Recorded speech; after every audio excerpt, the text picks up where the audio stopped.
invitado de lujo, Rodrigo Bustos. Tú eres secretario general, eres director de Amnistía Internacional Chile. Lo que pasa, yo conozco a Rodrigo, es abogado como yo, pero no sabía ser secretario general, no eras director de Amnistía. Sí, tenemos, bueno, a ver, gracias por venir. Y en este tema tú tienes algo que decir. Perdóname, yo sé que tú hablas de Amnistía Internacional, los informes de Amnistía Internacional para Chile, pero te pido que por favor digas algo respecto de esto que pasa en esa franja, si puedes. Sí, por supuesto. La verdad es que se conmemora un año de un día que fue terrible, un año que ha sido dramático, y yo comparto mucho de lo que ustedes están señalando en el siguiente sentido. Por cierto que el 7 de octubre de hace un año atrás fue un día terrible por los ataques de Hamas, 1.200 personas asesinadas, cientos de personas secuestradas. Lo que ha venido después, por cierto, ha sido un castigo colectivo hacia el pueblo palestino. Estamos hablando ya de más de 40.000 personas asesinadas, muchas de ellas niños, niñas, adolescentes, ataques a escuelas, ataques a hospitales, casi 2 millones de personas desplazadas. O sea, verdaderamente estamos hablando de crímenes de guerra que se han dado en una magnitud absolutamente reprochable, que tiene que ser investigada, sancionada. Y les decía que estoy muy de acuerdo con el énfasis que están poniendo ustedes, porque lo que ha venido viviendo el pueblo palestino no empezó el 7 o el 8 de octubre del año 2023. Desde Amnistía Internacional justamente hemos documentado el apartheid y se nos ha dicho antisemitas por hablar de apartheid, porque esa es muchas veces la salida siempre fácil. A quienes criticamos el Estado de Israel por sus políticas de ocupación ilegal, por sus políticas de apartheid contra el pueblo palestino, por el castigo colectivo que se ha venido generando el último año, por todos los abominables crímenes de guerra que han cometido, se nos señala como antisemitas. Pero no es así. Sabemos que no es así, y que hoy día lo que se requiere, por cierto, es un cese al fuego, y se requiere, por cierto, también que haya justicia respecto de estos crímenes de guerra. Sí, bueno, las resoluciones de Amnistía Internacional en ese aspecto, ustedes las conocen, ¿no? De Naciones Unidas. No, de ustedes. O sea, no. no. Sí, quiero decir, no resoluciones. Las investigaciones Sí, de Amnistía, cierto. no son resoluciones, son de Amnistía Internacional, van en el mismo sentido, ¿no? Por cierto que sí, Amnistía Internacional ha documentado el apartheid, hemos documentado una serie de otros ataques que se han dado en los últimos 15, 20 años por parte del Estado de Israel hacia el pueblo palestino. Hemos hecho varios reportes y seguiremos haciendo de aquí a fin de año respecto de los crímenes de guerra cometidos por parte del Estado de Israel. Es súper importante este punto, que la realidad que viven los palestinos todos los días de ocupación, de apartheid, eso es lo que estaban viviendo el 6 de octubre. El 6 de octubre, Patricia Politzer estaba en su casa en Chile sin pensar nada en Palestina, ¿ya? Pero ese mismo día, el 6 de octubre, que ella no estaba para nada preocupada, en lo que iba del año 248 palestinos asesinados por Israel. Ella no estaba llorando por esos 248 asesinados. No, ella por eso no está ahí. 1.000 personas secuestradas por el Estado de Israel, ¿ya? 160 niños, 32 mujeres, ¿ya? Secuestrados sin ninguna acusación. Entonces Israel tenía rehenes y tenía asesinatos en lo que iba de año, ni siquiera hablar de toda la historia de ocupación y violencia, en lo que iba del año 2023, el 6 de octubre estaba. Pero Israel tenía el derecho de defensa, no Palestina, a pesar de que había esa situación el 6 de octubre. Al final lo que ocurre acá es una negación de la realidad de apartheid. Después dicen, es impresionante, la columna realmente es asquerosa, ¿no? De otra forma. Empieza a decir, pero la población palestina ha aumentado tantas veces. Ustedes saben que en los años de apartheid en Sudáfrica, el porcentaje de la población negra sube de aproximadamente 69% a 76%. De 69 a 76%. Eso es el aumento del porcentaje de la población negra durante apartheid. ¿Eso quiere decir que apartheid nunca existió? ¿Qué manera de argumentar? No sé si realmente es así de ignorante de lo que están sufriendo los palestinos, producto de la ocupación de Israel después de la matanza y la limpieza étnica, o simplemente no le importa. Pero la columna ha pasado todos los límites de negacionismo. El mismo negacionismo, porque yo he visto en Europa, hay nazis reales, personas que odian a los judíos y hablan del holocausto como un invento. ¿Ya? Y ese negacionismo es lo mismo que se escucha de Patricia Politzer.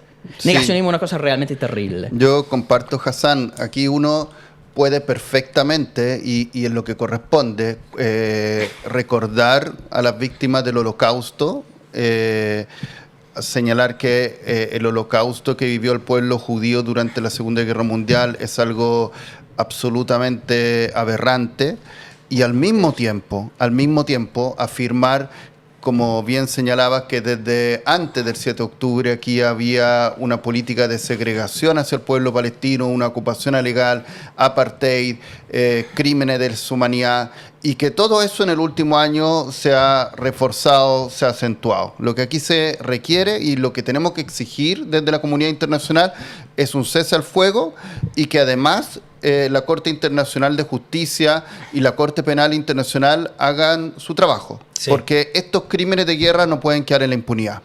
Oye, en la Voz de los que Sobran tenemos 2 columnas de esto, ¿no?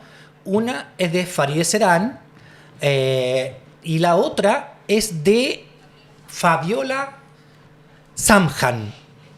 El silencio cómplice del feminismo occidental. Ojo con este, es un texto que hay que leer con detención y que algunos hay que hacerse cargo también. Yo creo que hay que leerlos los dos. Cada uno puede tener su opinión, pero creo que hay que leer los dos, y estas 2 columnas de La Voz de los que Sobran tienen harta profundidad. Quiero llevarte ahora a Chile, en los derechos humanos en Chile. ¿Qué está pasando acá? ¿Cómo lo ven ustedes? La verdad es que se cumplen 5 años de la revuelta, las violaciones de derechos humanos en ese momento. La formalización del general Yáñez tiene algo que decir en esto. Lamentablemente la muerte de Piñera sepulta los deseos de algunos como yo, que queríamos que respondiera ante la justicia. No sé qué piensa Amnistía Internacional respecto de esto. Se cumplen 5 años del estallido muy pronto, y nuestra visión, en primer lugar, es tratar de disputar esta narrativa que creemos ha sido muy peligrosa para Chile. Este relato de que lo que hubo para el estallido social, para la revuelta, fue fundamentalmente violencia, saqueos, que por supuesto existieron, pero se dejan de lado 2 cosas. Una, que son las protestas y manifestaciones pacíficas, muy masivas, multitudinarias. Recordemos el 25 de octubre del 2019, donde se exigía igualdad de derechos. Habían reivindicaciones que eran legítimas y que siguen siendo plenamente vigentes. Y respecto a eso, Amnistía Internacional está haciendo en sus redes sociales una campaña que se denomina ¿Qué pide tu cartel? Porque lo que pedían los carteles el 25 de octubre del año 2019 u otras de la jornada multitudinaria que hubo en ese periodo, sigue siendo, repito, plenamente vigente en el 2024. Y lo segundo es que se ha tratado de olvidar, de negar, de minimizar, de justificar las violaciones a los derechos humanos cometidas durante ese periodo, que para Amnistía son graves, son generalizadas, y que lamentablemente, después de 5 años, lo que tenemos en términos generales es un escenario de mucha impunidad, falta de una reparación integral para las víctimas, y tampoco garantías de no repetición como una reforma estructural a Carabineros. En ese contexto, la formalización de Yáñez, Olate y Rosas es una luz de esperanza, no solo para Chile, sino para América Latina, porque no es muy común que los máximos jefes de la policía tengan que rendir cuentas, sentarse en los tribunales y se le imputen cargos tan graves como lo que ocurrió la semana pasada en la formalización de estos 3 ex generales. Sí, ahí voy a hacer una pregunta un poco más... Perdona que me meta en esto, pero tú sabes lo que ha pasado con el caso Hermosilla, ¿cierto? Sabes lo que ha pasado con los fiscales. Uno tendría que confiar en la Fiscalía, en el Ministerio Público, que va a hacer una investigación. Por ejemplo, lo de Yáñez es positivo. Pero ¿qué te pasa cuando tú escuchas o lees en estos chats de Hermosilla que él... por ejemplo, la investigación del metro, quién lo quemó o no. O sea, todas estas cosas que defendió ese fiscal, y hay otros también que lo llaman el sepulturero, en este tipo de temas, ¿no? ¿Uno puede confiar en los tribunales si tenemos a la señora Vivanco? ¿Puede confiar en la fiscalía si tenemos a fiscal Guerra y otros? Como Amnistía Internacional, que procura la justicia y la defensa de los derechos humanos en el mundo. La verdad es que todo lo que se ha sabido en este denominado caso Audios es tremendamente grave y pone en tela de juicio que hoy día el Estado de Chile esté funcionando realmente como un Estado de Derecho.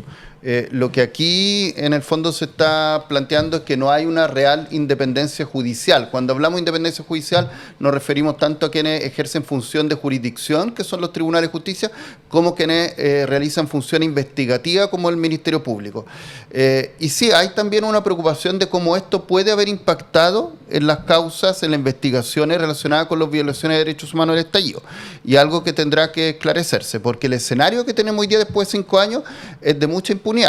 Menos de un 1% Tú tenías los datos. Sí, actualmente de las 10.152 denuncias que se formularon en su momento, solamente hay 43 condenas. O sea, menos de un 1% son condenas. A 5 años. A 5 años, así es. Entonces, lo cual es muy diferente, Daniel, a lo que ocurrió con los denominados casos de delitos comunes, de saqueo y todo eso, donde ya después de un año habían miles de personas condenadas en prisión preventiva o con condena definitiva. Entonces, aquí había dos justicias.